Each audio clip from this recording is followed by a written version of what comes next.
నమస్తే, welcome to Durgam channel. ప్రభుత్వాలు మామూలు సందర్భాల్లో జనాభా లెక్కలను కులాల వారీగా తీయడానికి ఇష్టపడరు. కానీ ఎన్నికల సమయంలో యావత్ భారతదేశంలోని ప్రతి అసెంబ్లీ పార్లమెంట్ సెగ్మెంట్లో ఏ కులస్తులు ఎంతమంది ఉన్నారనే విషయం మీద మటుకు చాలా తీవ్రమైన చర్చ జరుగుతుంది.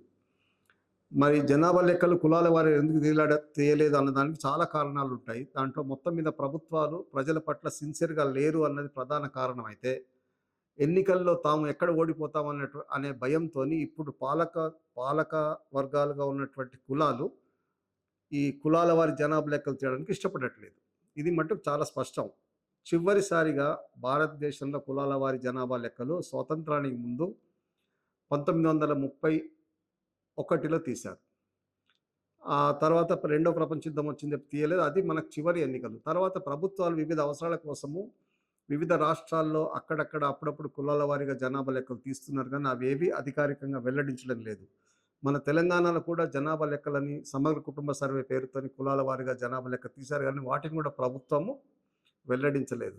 వెల్లడించకపోవడం వెనుక చాలా వాళ్ళ వ్యూహాత్మక మౌనము, కుట్ర రెండు దాగి ఉన్నాయి. సరే, అది ఆ చర్చ అక్కడ పక్కన పెడితే ఇప్పుడు జూబ్లీస్ ఎన్నికలు జరుగుతున్న నేపథ్యంలో చాలా పత్రికలు అక్కడ ఉన్నటువంటి 4,01,365 మంది ఓటర్లలో ఎవరెవరు ఎంతమంది ఉన్నారు, అంటే ఏ కులస్తులు ఎంతమంది ఉన్నారనే చాలా లెక్కలు, అవి దాదాపు కాకి లెక్కలు అనొచ్చు. వాటిని ఎవరు ఇంటింటికి వెళ్ళి లెక్క పెట్టే పరిస్థితి లేదు కాబట్టి ఆ ఓటర్ లిస్ట్ ముందు పెట్టుకుని రకరకాల పద్ధతుల్లో జనాభా లెక్కల మీద పలు పత్రికలు పలు రకాల వివరాలను వెల్లడించాయి. దాని ప్రకారం మనం అక్కడ చూస్తే ఇక్కడ జూబ్లీ హిల్స్ సెగ్మెంట్లో ముస్లిం ఓటర్లు 96,500 నుంచి 1,10,000 మంది ఉన్నారు. దాదాపు 24% ఓటర్లు ముస్లిమ్స్లే ఉన్నారు అక్కడ. అట్లాగే క్రిస్టియన్స్ 10,000 నుంచి 12,000 మంది ఉన్నారు.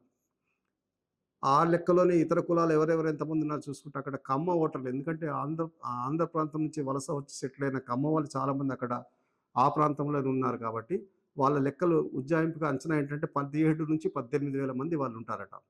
యాదవులు అంటే తరతరాలుగా ఉన్నటువంటి యాదవులు, అంటే గోల్కొండ కాలం నుంచి ఉన్నటువంటి యాదవులు ఆ ప్రాంతంలో 14,000 మంది ఉన్నారని చెప్తున్నారు. అట్లాగే మున్నూరు కాపులు 21,800 మంది ఉన్నారని చెప్తున్నారు. ఈ లెక్కలు ఏవి కూడా శాస్త్రీయంగా తీసినవి కావు, కరెక్ట్ లెక్కలు కావు. అయినప్పటికీ వాళ్ళ అంచనాల కోసం రకరకాల కులాల వారీగా లెక్కలని వివిధ పత్రికల వాళ్ళు రాశారు. ఆ లెక్కలు చూసుకుంటే ఇక్కడ మిగతా వాళ్ళంతా చాలా మైనారిటీ తక్కువ. రెడ్లో ఒక 15,000-16,000 మంది ఉన్నట్టున్నారు. అలాగే రాజులు ఒక 5,000-6,000 మంది ఉంటారు. వెల్లములు ఒక 2,000-3,000 మంది ఉంటారు. ఈ రకంగా ఈ ఎన్నికల సందర్భంగా ఈ జనాభా లెక్కలు అంటే ఆ సెగ్మెంట్లో ఉన్నటువంటి కులాల వారి జనాభా లెక్కలు బయటకు వచ్చినాయి. కానీ ఇవేవి నమ్మశక్యం కానివి, ఇవన్నీ అంచనాలు మాత్రమే. ఈ లెక్కలు తీసుకుంటే బీసీలు దాదాపు 55-60% ఉండాలి, కానీ అక్కడ బీసీలు చాలా తక్కువ మంది ఉన్నారు. ఎందుకంటే ఇది వలస వచ్చిన వాళ్ళతో నిండినటువంటి ప్రాంతం కాబట్టి.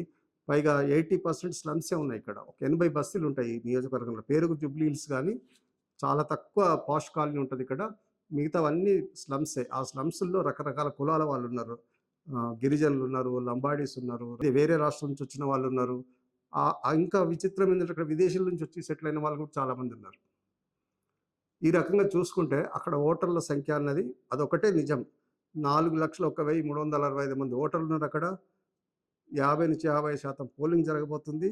దాంట్లో ఎవరికి కొన్నిట్లోకి వస్తే వాళ్ళు గెలిచినట్లు లెక్క.